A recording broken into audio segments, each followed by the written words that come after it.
ways to respond to an apology. Hello friends, welcome to a new lesson. आप मुझे देख रहे हैं हेलो श्राप पर, जहां पे हम सिखाते हैं English with Hindi. So friends, हम बहुत अलग अलग तरीकों से किसी को सॉरी कह सकते हैं इंग्लिश में। ऑलरेडी इस टॉपिक पर आपने हमारे चैनल पे बहुत सारी वीडियोस देखी हैं कि आई एम सॉरी कैसे कहें, बट आज मैं कुछ डिफरेंट लेके आई हूँ कि आई एम सॉरी का रिप्लाई कैसे दें, उसका जवाब कैसे दें। तो चलिए आज सिखाते हैं ways to respond an apology, मतलब जब कोई आपसे माफी मांगते हैं तब जवाब देने के तरीके। ज्यादातर हम कहते हैं इट्स ओके या इट डजंट मैटर। अगर कोई कहता है आई एम सॉरी, तो पहला जवाब होता है इट्स ओके, मतलब ठीक है, या फिर दूसरा जवाब होता है इट डजंट मैटर, मतलब कोई फर्क नहीं पड़ता। तो अब हम इन पुराने तरीके हटा के और कुछ नया, क्रिएटिव, इंटरेस्टिंग तरीके सीखेंगे। जब आपने किसी को कॉल किया हो और वो आपका कॉल ना उठाए और बाद में आपको कॉल बैक करे और कहें कि आई एम सॉरी, मैंने कॉल नहीं उठाया, तो आप कह सकते हैं इट हैपेंस, मतलब हो जाता है। जब कोई किसी गलती से डर जाता है और माफी मांग लेता है, तब आप उसको जवाब देंगे। चलिए देखते हैं इसका एक example. Don't fear, it happens sometime, मतलब घबराओ मत, कभी कभी हो जाता है। जब आपकी कोई चीज जैसे कि पेन या फिर आपकी कोई अन्य चीज कोई आपसे बिना पूछे यूज करे और आप बाद में आपको पता चले या आपको कोई बताए, तो आप कह सकते हैं नो प्रॉब्लम, मतलब कोई बात नहीं। चलिए देखते हैं इसका एक example. No problem, be careful from next time, मतलब कोई बात नहीं, आगे से ध्यान रखिए। मतलब अभी के लिए आपको कोई एतराज नहीं है, कोई बात नहीं है, लेकिन आगे से आप ध्यान रखिए।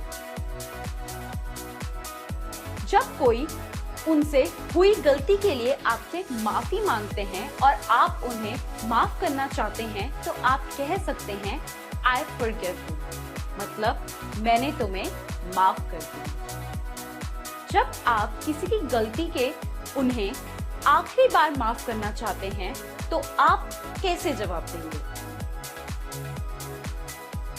चलिए देखते हैं इसका एक एग्जाम्पल।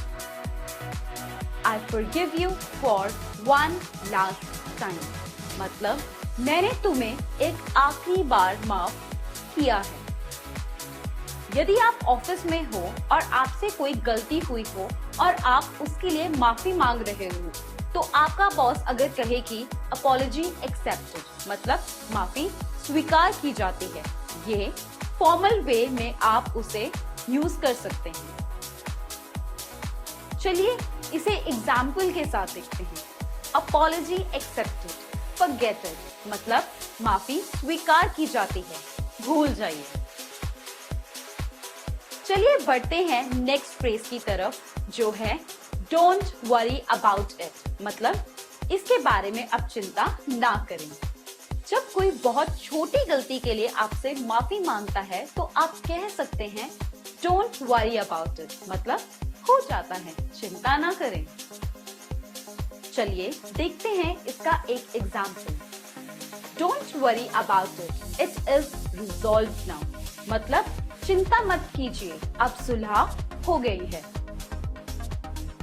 अब आगे बढ़ते हैं। जब कोई आपसे किसी गलती के लिए माफी मांगना चाहता है और आप चाहते हो कि वो भूल जाए जो बात हुई है और माफी ना मांगे, तो आप उनसे बोल सकते हैं कि इसका उल्लेख ना करें, या कोई भी बात कह सकते हैं जैसे कि don't mention.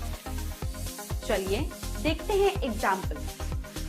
Don't mention it, leave now, मतलब इसका उल्लेख ना करें, अब छोड़ दें। जब कोई उनकी गलती के लिए आपसे माफी मांगता है और आप उनकी परिस्थिति को समझते हैं और कहना चाहते हैं मैं समझ सकता हूँ, तब आप कह सकते हैं कि I understand। चलिए इस एग्जाम्पल के साथ देखते हैं इसको। I understand your situation मतलब मैं आपकी परिस्थिति समझ सकता हूँ, मतलब आप उसकी परिस्थिति से अनजान नहीं हैं और आप उनकी परिस्थिति को समझते हैं और इसी के लिए आप उन्हें माफ कर रहे हैं। जब आप किसी की मदद मांगते हैं और वो किसी सिचुएशन में बंधे हुए होते हैं या उनके पास कोई ऑप्शन नहीं होता, तब वो आपसे सॉरी कहते हैं क्योंकि वो आपको कोई बात के लिए मदद नहीं कर पा रहे हैं। इसलिए तब आप कह सकते हैं You couldn't help it मतलब आप इसकी मदद नहीं कर सकते। ये पास्ट में हुई गलती में कहने के लिए यूज किया जाता है, ना कि प्रेजेंट और फ्यूचर की। चलिए देखते हैं example. You couldn't help it, let go मतलब आप इसकी मदद नहीं कर सकते, जाने दो। जब किसी से बहुत संगीन गलती हो जाती है और वो आपसे माफी मांगते हैं और आप उन्हें गलती ना दोहराने के लिए कहते हैं, तो आप कह सकते हैं कि please don't let it happen again मतलब कृपया इसे दोबारा ना होने दें। चलिए इसका भी एक एग्जाम्पल देखते हैं। Please don't let it happen again otherwise I will finish you मतलब कृपया इसे दोबारा ना होने दे, अन्यथा मैं आपको दंडित करूंगा। जब किसी से गलती होती है और वो उन्हें इसका एहसास भी हो जाता है और आपसे माफी मांगते हैं और आप उन्हें माफ करना चाहते हैं, तब आप कह सकते हैं कि You should be, but I forgive you मतलब आपको एहसास हुआ है तो मैं आपको माफ करता हूँ। चलिए एग्जाम्पल देखते हैं। You should be, but I forgive you now मतलब आपको एहसास हुआ है तो मैं आपको अभी माफ करता हूँ। तो इस तरीके से दोस्तों आप इन सारे फ्रेजेस को यूज करेंगे सॉरी को एक्सेप्ट करने के लिए। तो अभी आपके पास सॉरी कहने के लिए क्षमा को एक्सेप्ट करने को भी अलग अलग तरीके हैं। ऐसे और तरीके सीखने के लिए डाउनलोड कीजिए हेलोश्रा ऐप। हेलोश्रा डाउनलोड करने के लिए आप कमेंट बॉक्स में दिए गए लिंक का उपयोग कर सकते हैं। चलिए एंजॉय कीजिए और अपना ध्यान रखिए।